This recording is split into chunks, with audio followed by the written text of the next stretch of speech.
दूसरी इंपॉर्टेंट चीज जो मैंने देखी है जो इंपॉर्टेंट चीज जो मैं आपको कोट करूंगा वो है इन्वायरमेंट, चेंज ऑफ इन्वायरमेंट। मैं आमतौर पे कोई बाज़ औक़ात अगर पोर्नोग्राफी के हवाले से कोई बंदा मुझे कहना मैं उस पर एडिक्ट हूं तो मैं कहता हूं आप ऐसा करें स्टार्ट में। अगेन ये हेल्पफुल चीजें, they don't guarantee 100% change but they are helpful. मैं उसे कहता हूं कोशिश करें अपनी इन्वायरमेंट चेंज करें। जो आपका कंप्यूटर जहां पे बैठते हैं ना, आप कंप्यूटर वहां पे ना यूज करें, बिकॉज बाज़ औक़ात अकेले कमरे के अंदर अंधेरे के अंदर एक खास आपके ना कुछ ट्रिगर्स होते हैं। अगर आपने किताब पढ़ी हो एटॉमिक हैबिट्स के नाम से, आपको पता है कि वहां पे कुछ जगह आपकी जो होती है ना वो आपको ट्रिगर करती हैं आपकी डिजायर को। कुछ खास लाइटिंग होती है जो आपके डिजायर को ट्रिगर करती है, या कुछ खास एरियाज होते हैं जहां पे जाके आपने, चूंकि आप बार बार उस जगह पे काम करते हो जहां पे आप जैसे ही वहां पे जाते हो ना आपको वो बार बार उसकी डिजायर होना शुरू हो जाती है। ये एक साइकोलॉजिकल मैकेनिज्म है इंसान का पूरा।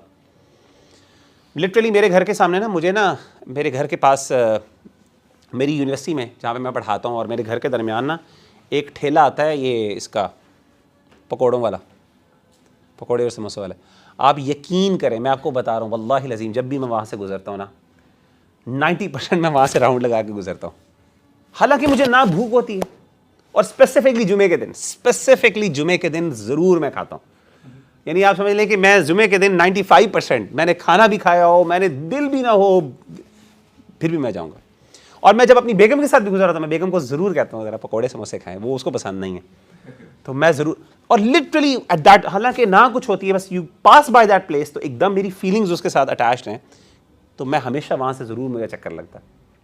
एंड लिटरली वो एटॉमिक हैबिट से मैंने किताब पढ़ी थी तो आई रियलाइज, जो उसने बातें कर रहा था ना मुझे एग्जैक्टली अपने अंदर ज़िंदगी के अंदर नज़र आ रही थी। वाकई ऐसा होता है, आपकी ना ट्रिगर करती हैं वो चीज़ें। मैं आपको एक इंटरेस्टिंग केस स्टडी बताता हूँ। 1971 के अंदर वियतनाम वॉर हुई थी। अच्छा, वॉर के अंदर जैसे मैंने आपको बताया ना कि जो पहले भी मैंने आपको सबसे पहले मिसाल दी, वॉर के अंदर ना इंसान बहुत साइकोलॉजिकली स्ट्रेस्ड आउट हो जाता है, डिस्ट्रेस में होता है। तो वियतनाम वॉर के अंदर ना अमेरिका की जंग थी, अमेरिका लड़ रहा था, अमेरिकन सोल्जर्स वियतनाम में लड़ रहे थे। तो हुआ ये कि वहाँ पे एक इनका था जो है ना कांग्रेसमैन था जिसका नाम था मुझे इसका नाम भूल गया, हाँ रॉबर्ट स्टील उसका नाम था गालिबन। रॉबर्ट स्टील एक कांग्रेसमैन था अमेरिका का। वो ना बाकायदा वियतनाम में गया और उसने जाके ना जो इनके जो आर्मी कैंप्स थे ना वहाँ पे जाके उसने सर्वे किया और देखा कि क्या हालात हैं, और उसने कुछ ना हेल्थ सर्वेज करवाए वहाँ पे for the well being of the soldiers. अच्छा, उसने क्या नोट किया जी, बात इंटरेस्टिंग बात ये थी, उसने देखा कि 35% जो सोल्जर्स थे ना, 35% यानी 20% जो पूरी आर्मी थी जो वहाँ पे कैंप कर रही थी, 20% हेरोइन एडिक्ट थे सारे, उनको एडिक्शन हो गई थी। हालांकि they were never heroin addicts before, लेकिन वहां पे वॉर में कैंप्स के अंदर 20% आर्मी उनकी हेरोइन एडिक्ट हो गई थी। और 35% जो थे उन्होंने जरूर कुछ ना कुछ ड्रग्स जरूर एक दो दफा ट्राई किए हुए थे। यानी 20% तो प्योर एडिक्ट थे और बाकी 35% वो थे जो किसी ना किसी लेवल में ड्रग्स के अंदर इन्वॉल्व थे। अच्छा, अब हुआ क्या, बड़ी परेशानी वाली बात है कि 20% हमारी पूरी आर्मी का जो लड़ रहे हैं वो सारे हेरोइन एडिक्ट्स हैं। बड़ा परेशान हुआ और बहुत बड़ा नंबर था, बाकायदा आग की तरह जो है ना ये खबर जो है फैल गई अमेरिका के अंदर। लोगों ने बातें उठाना शुरू कर दी कि भाई शायद वहाँ पे क्या अच्छी कंडीशन, क्या मसला है, यानी व्हाट इज रॉन्ग देयर। तो इन्होंने क्या किया, इसने फ़ौरन क्या किया कि रिहैब्स बनवाए अमेरिका के अंदर, और इन्होंने 20 इन सारों को वापस बुलाया इनके रिहैब के लिए, इनको वेलबींग के लिए वापस बुलाया कि सारे हेरोइन एडिक्ट्स हैं इनको वापस बुलाया जाए और इनकी ट्रीटमेंट की जाए।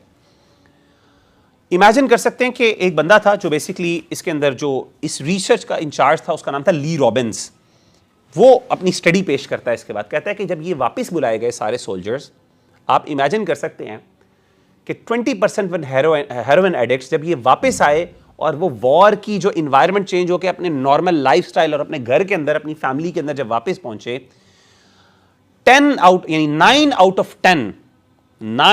ऑफ 10 जो थे सारे उन्होंने हेरोइन छोड़ दी आते ही। 9 out of 10, it's a big number.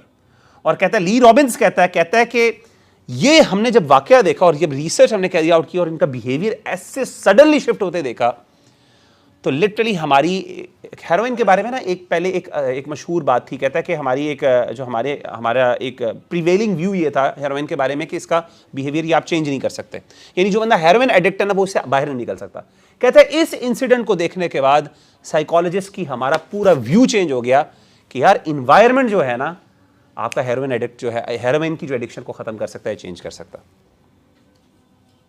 Imagine कर सकते हैं आपकी 9 आउट ऑफ 10 वो ली रॉबिन्स कहता है कि दे आते सारी जैसे इन्वायरमेंट बदली सारों ने हेरोइन छोड़ दी, हालांकि हेरोइन नहीं छोड़ी जाती। हाँ कुछ 1% थे जिनसे मुश्किल हुई। तो कहने का मतलब ये है कि ये जो स्टडीज़ फिर हाँ कुछ ऐसे भी थे जो बाद में कुछ परसेंटेज फिर बाद में रिलैप्स भी हुआ, 2-3 सालों के अंदर कुछ लोग वापस हेरोइन में चले गए। उसके भी रीजंस बताता है क्यों है, क्योंकि वो इन्वायरमेंट के अंदर उनकी कुछ इंटरेक्शन हुई, कोई ड्रग डीलर्स के साथ हुई तो फिर दोबारा ट्रिगर किया और वो सारा दोबारा उन चीज़ों में लग गए। लेकिन नेचुरली इन्वायरमेंट का इतना असर पड़ा उनके ऊपर कि 9 आउट ऑफ 10 आप इमेजिन करें कि इस बात से निकले। तो इससे पता चला कि जो बंदा एडिक्टिव बिहेवियर्स के इन्वॉल्व है, अगर उसको एक अच्छी इन्वायरमेंट मिलती है किसी जगह, और आप देखें रिहैब सेंटर क्या होता है, एक इन्वायरमेंट होती है, डिसिप्लिन होता है, इन्वायरमेंट होती है, तो एकदम उसके अंदर क्या होता है, आपके अंदर चेंज आता है। आपको आसान 100% ना सही, लेकिन आपको वाकई फ़र्क पड़ता है।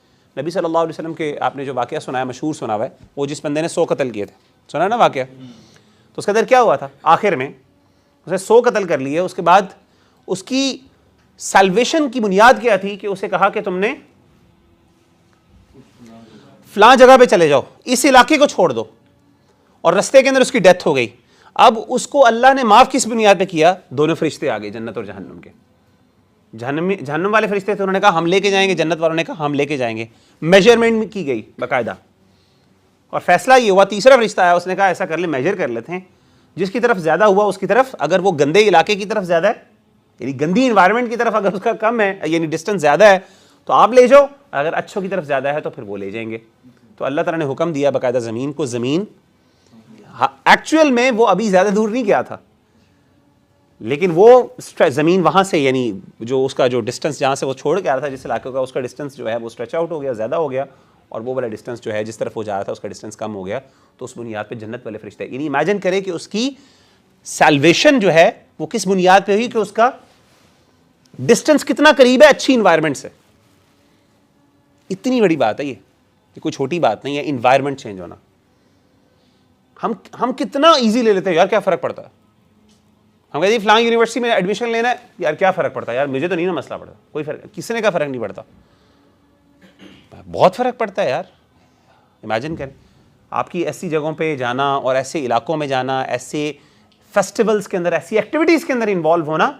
आप कहेंगे मुझे क्या फ़र्क पड़ता है जी, मीना बाजार लगा हुआ है कॉलेज यूनिवर्सिटी के अंदर, यार क्या फ़र्क पड़ता है, कोई म्यूज़िक है, मैं तो नहीं ना इन्वॉल्व होऊंगा यार, वैसे हम जा रहे हैं, दोस्त ही, शुगर मेला लगा लेंगे, थोड़ा बहुत आपस में ही लगाएंगे, कोई उनके साथ। आप क्या ख्याल है, आपको इफेक्ट नहीं पड़ता? बहुत इन्फ्लुएंस होता है, ये हो ही नहीं सकता आप इन्फ्लुएंस ना हो। तो ये जो है आप इमेजिन करें कि ये एडिक्टिव बिहेवियर्स के अंदर मैंने आपको मिसालें, एक्चुअल रेलेवेंट मिसालें मैंने आपको देके बताया कि ये सारी चीज़ें हेल्प करती हैं एक बंदे को चेंज करते हुए। हमारा दीन कहता है यार, कोई छोटी बात नहीं है, बस ये कि हम ज़रा साइकोलॉजिकल स्टडीज़ जब साथ मिल जाती हैं तो फिर हमारा ईमान मजबूत होता है, उससे पहले हमारा ईमान बाज़ मुश्किल होता है, मजबूत होता है।